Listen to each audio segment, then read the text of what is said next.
Welcome to Cars and Bids,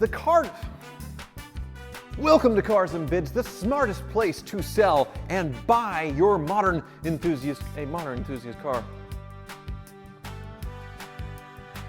This is much harder. Welcome to Hoovie's Garage, the dumbest automotive channel in all of YouTube. I can say that in my sleep. That, but a really, really nice low mileage exit.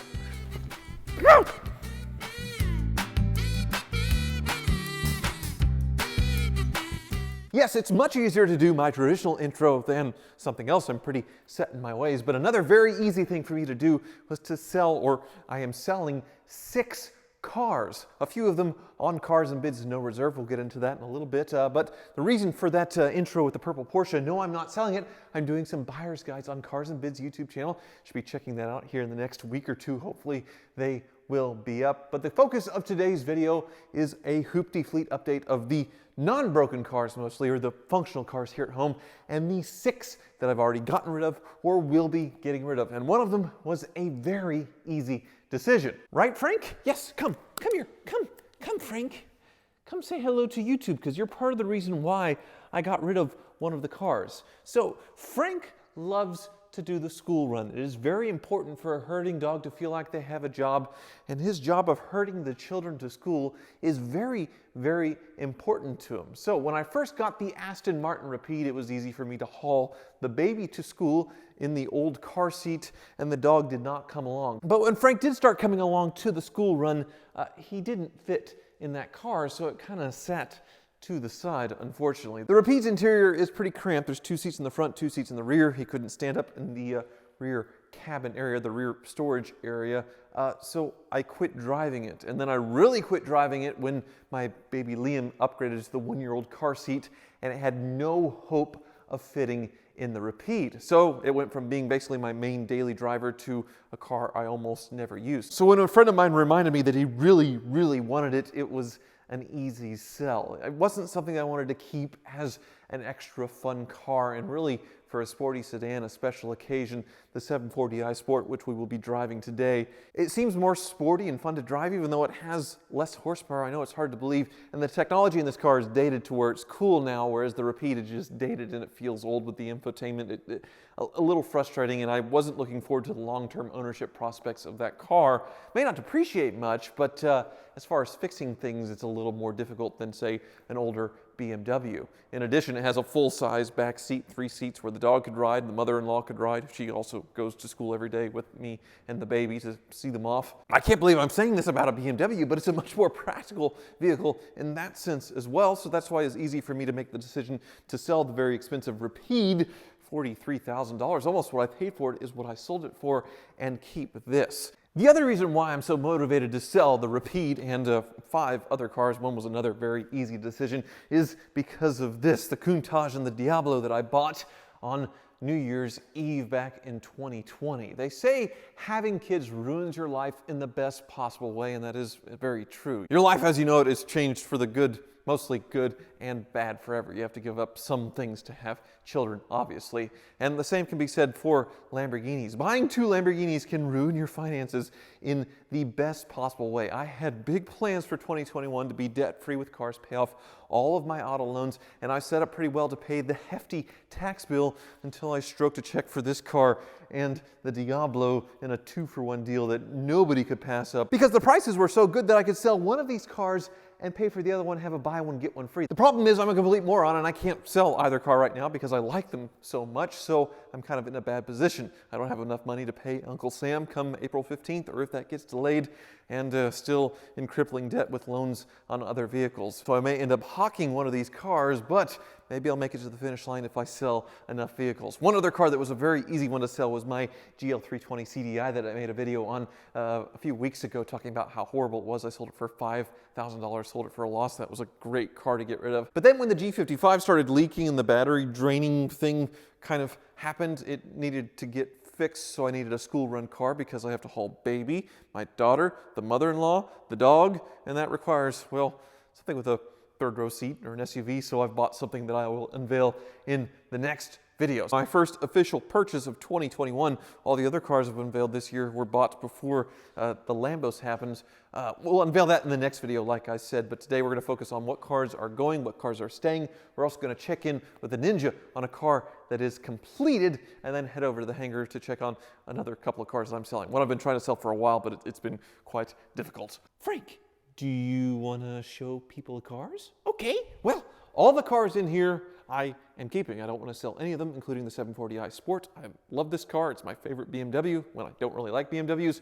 And I also love the Countach, not selling that. The purple Porsche, you're wondering, oh, why it's down? Well, it's down because I was doing a buyer's guide video on 996 Porsche 911s that we'll unveil on the Cars and Bids channel, assuming Daddy Doug approves. Next to it is my Porsche 550 Spider replica powered by a Subaru Hoopty 4-cylinder engine with 150,000 miles on it that's been refreshed. I love this car, and now it shows that I can actually fit 13 cars in my garage in a pinch. There was a chance of hail yesterday, so I really packed them in. You can get 6 with the lifts, 3 here, and 4 across this way. 13 cars in the garage. Somehow that's not enough because of my compulsive buying tendencies, but continuing up here, my Plymouth Prowler, 1999, not going anywhere. I haven't driven that car in months, but I really like looking at it underneath my Ferrari 348. Still my favorite car. I love this thing. 100,000 miles in hoopty to no end, but it's not going anywhere. Above here is another Ferrari, the CarTrek 456. More on that when that unveils in about a month. Below it is the Bentley Azure, formerly owned by Jean-Claude Van Damme.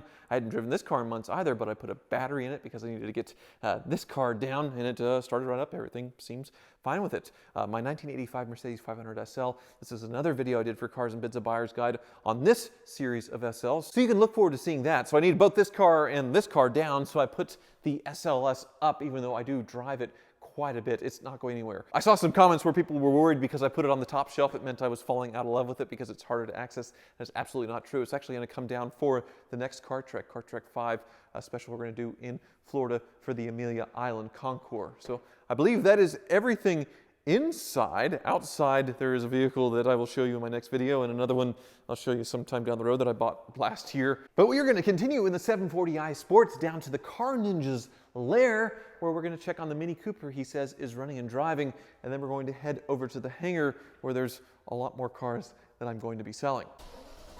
And we have another reason to visit the Ninja with the 740. The check engine light is on, typical BMW, but otherwise a very mint 80,000 mile car. Other than my dad having one of these when I was a kid, I don't know why I'm so attached to it other than, well, what are you banging at now? Door open? Other than the fact that I know these cars so well. I have a great mechanic that loves working on it, and it's just such a nice car to drive, and well, we have a lot of history. I've sold tons of these when I had my dealership as well, and it was among my favorite cars to buy. Now the vehicle the Car Ninja has now, the Mini Cooper S, is something I don't have a good history with. I've never owned one personally, and the few that came through my lot were both disasters that I lost money on, so I didn't like them before, but I'm really wanting to like this one, so we'll see. Ninja! Hey! What's going on with the 2002 over there? The ignition just quit in it. Oh. The key doesn't turn it on. Well, the money light came on this car. Oh, we'll scan it real quick. Yeah, but the Mini's ready to drive? Yeah. I just got rid of that nightmare. DL. Oh, that's yours? No, one just like it, my diesel? white one, yes. Is it gone? It's gone. Awesome. Secondary air system. Codes. I'm gonna clear them. Secondary air injection. Yeah. Had to fight many of those in my dealer days, the injection pumps, and It works. yeah, there it goes. So yeah, if it comes back, just bring it and leave it with me. Okay, well, I guess I'll leave it for just a little bit so I can take this out. Yeah. Very nice. I hope you'll enjoy it. So to recap, this is a rare MC40, the first special edition Mini Cooper made with BMW. It's basically a BMW, but everything was broken on it, really. Yeah. The clutch was gone, the engine was leaking from everywhere, suspension shot, brakes were good. Yes, that's the only thing. Interior was nasty, but you tore the whole engine out, resealed everything, new clutch, and it's all back together, aligned, fresh Michelin tires on it, and you put some Go Fast parts on it, right? Yep, a smaller pulley for the supercharger. Okay. Keys are in it? I'll get the door. Okay. All right, here we go. Definitely more power, but way way more nimble too. I can just dive right in. That is so good. That's really impressive, actually. I don't have anything in my fleet that drives like this. It's so much fun. Even the Beck Spider, as small as it is, it doesn't handle like this. More power. The suspension does feel much better. The clutch was slipping before, so it feels way different. I'm not sure if it was worth 10 grand, but I'm certainly happy now. This car is ready to rob banks with Mark Wahlberg and Charlize Theron, except I won't do that. I'll just get money the old-fashioned way to pay Uncle Sam, just by selling hoopties. So I guess we'll go to the hangar. I'll show you the two cars I'm going to sell there.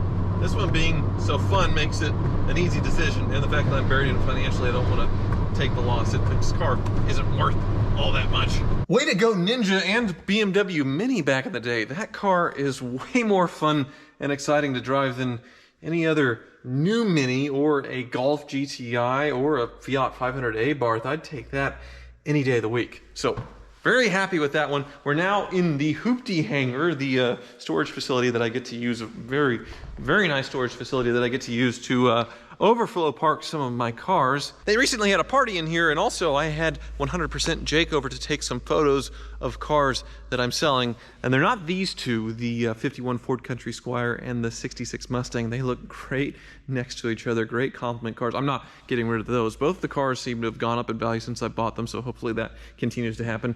Nor is the Murcielago going anywhere. I'm trying my best to hold on to these three Lambos, hence why I'm trying to sell others, which does include this, the 89 BMW 325 iX. I know I just got it up and running, fixed, polished, and it looks beautiful, but I really haven't bonded with the car all that much. I don't have a soft spot for E30s like so many different people, and I would give it a chance, but the problem is I need money, and this car is probably pretty valuable. Only 94,000 miles on it, rare all-wheel drive model in great shape, and well, the 5-speed manual gearbox. So this one will be selling no reserve on Cars and Bids soon, hopefully in the next couple of weeks, along with the Bentley Turbo R that I could not find a home for, so it's gonna go no reserve on Cars and Bids. I do not recommend that you buy this, but I am listing it for sale. If you're crazy or an automotive masochist or just love Bentley so much that you think putting up with the constant maintenance headaches is worth it, well, I guess you can buy it. It comes with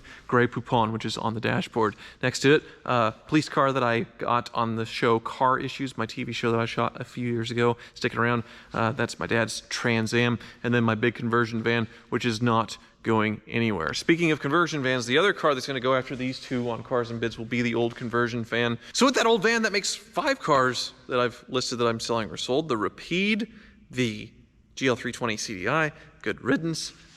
These 2 cars, the old van. The 6th one I sold before I could even make a video about it. I actually bought it on Cars and Bids out of Canada, brought it here, and not long after that I had sealed the deal on buying back Apollo 911, so it made no sense to be doing an LS car and then having another LS car, so I ended up selling it to another prominent YouTuber that buys a lot of my sloppy seconds, but for some reason he posted that he bought it, but he didn't say who he bought it from, so I'll just leave that anonymous, even though you can connect the dots. So that makes it 6 cars that I've sold, 3 that I've sold, 3 that I'm selling, and you've seen all the cars that I'm going to attempt to keep. I think that sums it all up. Thank you for watching.